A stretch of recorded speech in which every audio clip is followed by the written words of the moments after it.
இந்த காணொளி உங்களுக்கு சற்று அச்சத்தை ஊட்டலாம், ஆனால் இதுவே உங்களை காப்பாற்றவும் கூடும். ஒரே ஒரு தொலைபேசி அழைப்பு உங்கள் வாழ்க்கையையே ஒரு நொடி பொழுதில் தலைகீழாக மாற்றிவிட முடியும். நீங்கள் இப்போது டிஜிட்டல் அரெஸ்ட் செய்யப்பட்டுள்ளீர்கள்.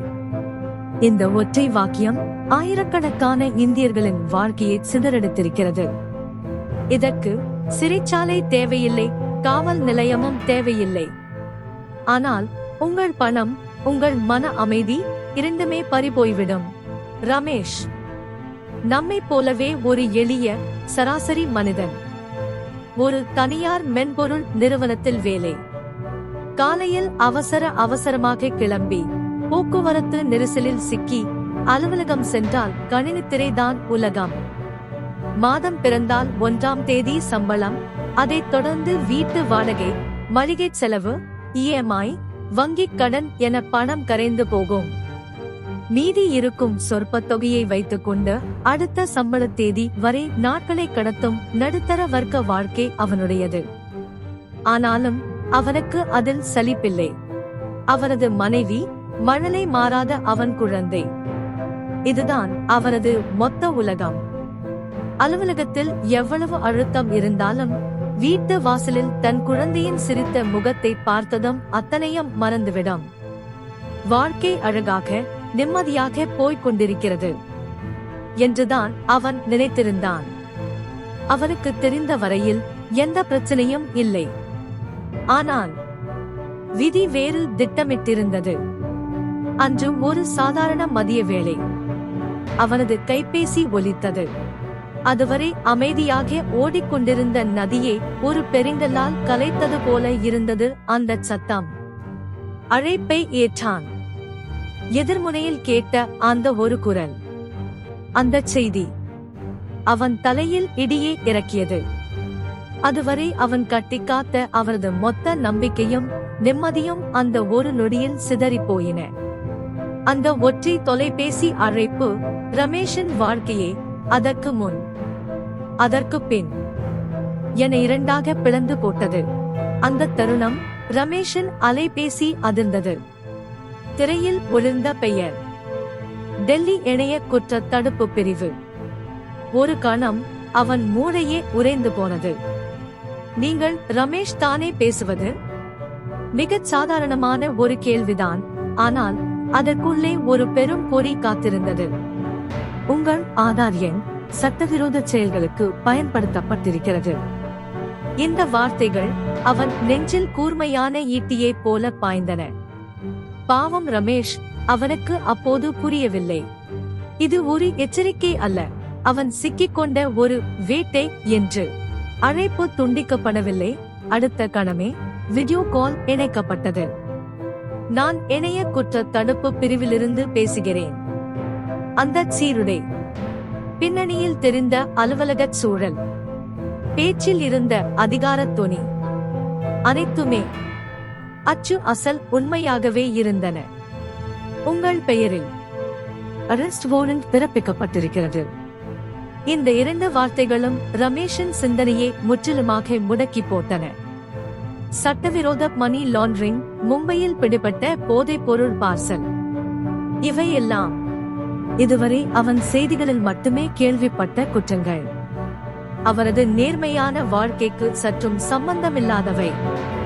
இப்போது உடனடியாக நீங்கள் ஒத்துழைக்கவில்லை என்றால் உங்கள் பகுதி காவல் நிலையத்திற்கு கைது ஆணை போய் சேரும்.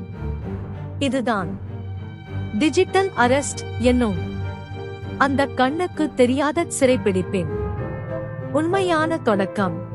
டிஜிட்டல் அரெஸ்ட் என்பது காவல் நிலையமும் அல்ல, சிறை கம்பிகளுக்கு பின்னால் அடைக்கப்படுவதும் அல்ல.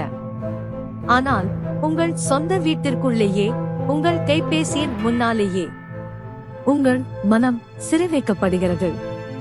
அழைப்பை துண்டிக்காதீர்கள், எங்கும் செல்லாதீர்கள், யாரிடமும் இதை பற்றி பேசாதீர்கள். இவை சட்ட விதிகள் அல்ல, உங்களை கட்டுப்படுத்தும் புத்திகள்.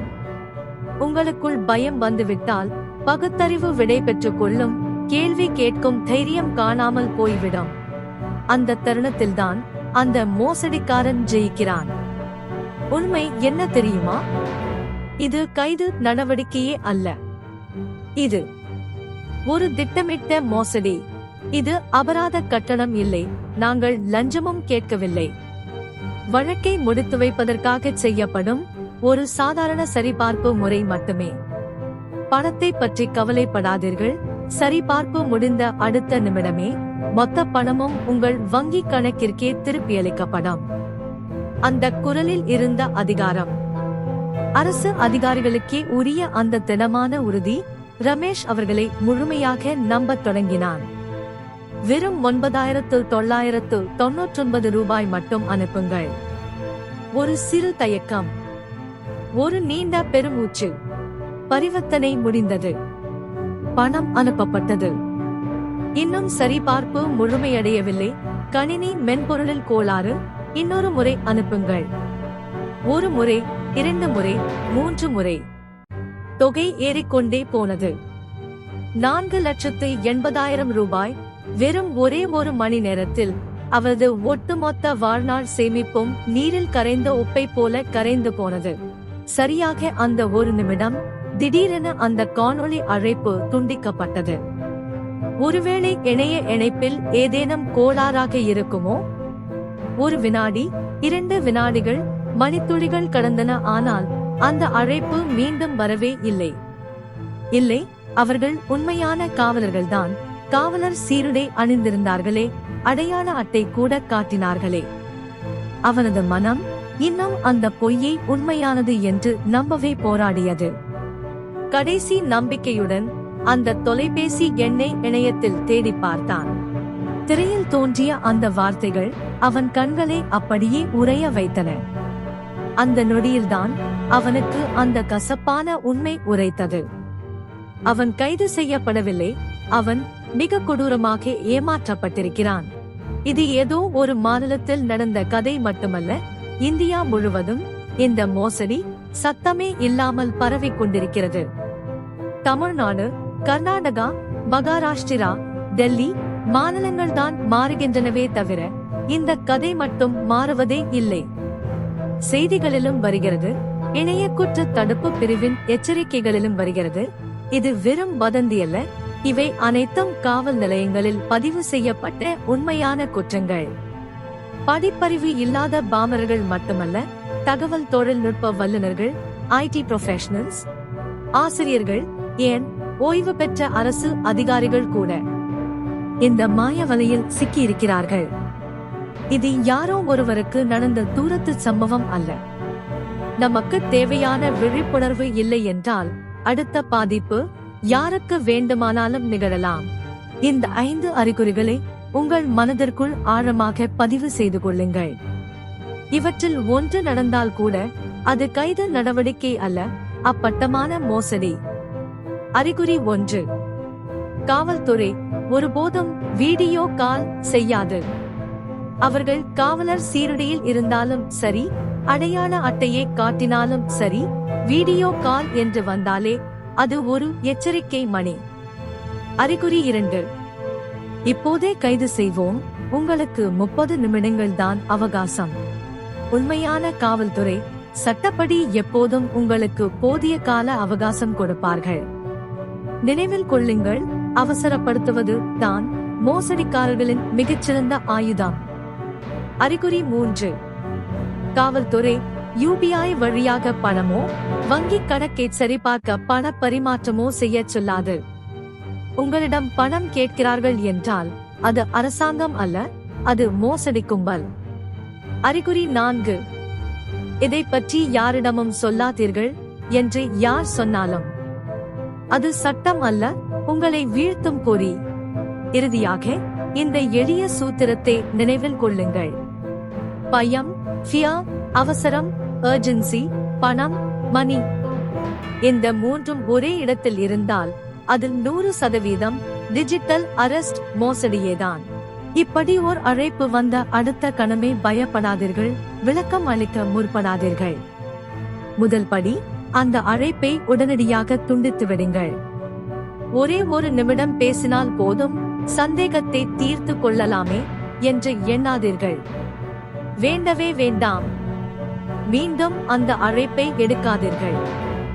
நீங்கள் பேசுவதுதான் அந்த மோசடிக்காரனின் பலம். உடனடியாக புகாரடியுங்கள்.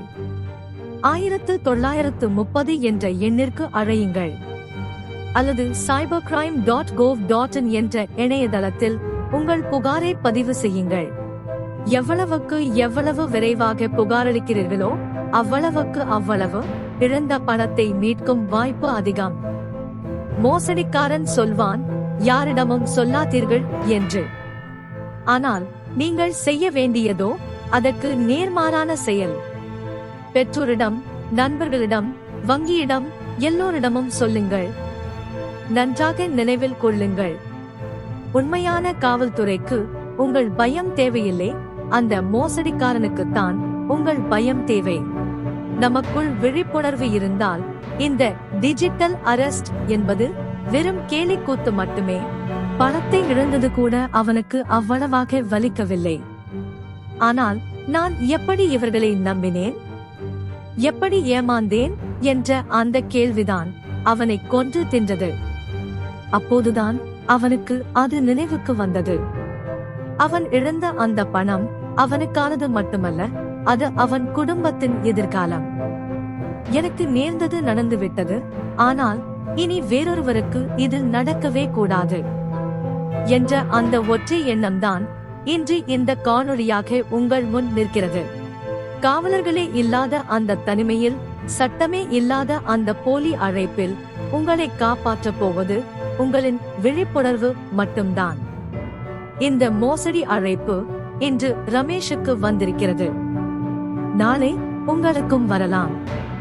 அதை எதிர்கொள்ள நீங்கள் தயாரா? ஒரே ஒரு நிமிடம். இந்த காணொளியை முடிப்பதற்கு முன் இதை மட்டும் கொஞ்சம் யோசித்து பாருங்கள். இந்த வகையான மோசடிகளை பற்றி உங்கள் வயதான அப்பாவுக்கு, அம்மாவுக்கு அல்லது உங்கள் நெருங்கிய நண்பர்களுக்கு தெரியுமா? Share this video. இது எங்களுக்கான விளம்பரம் அல்ல, அது அவர்களுக்கான ஒரு எச்சரிக்கை மணி. நீங்கள் செய்யும் ஒரு பகிர்வு ஒரு குடும்பத்தையே காப்பாற்றலாம். Subscribe to the channel. It's not for entertainment.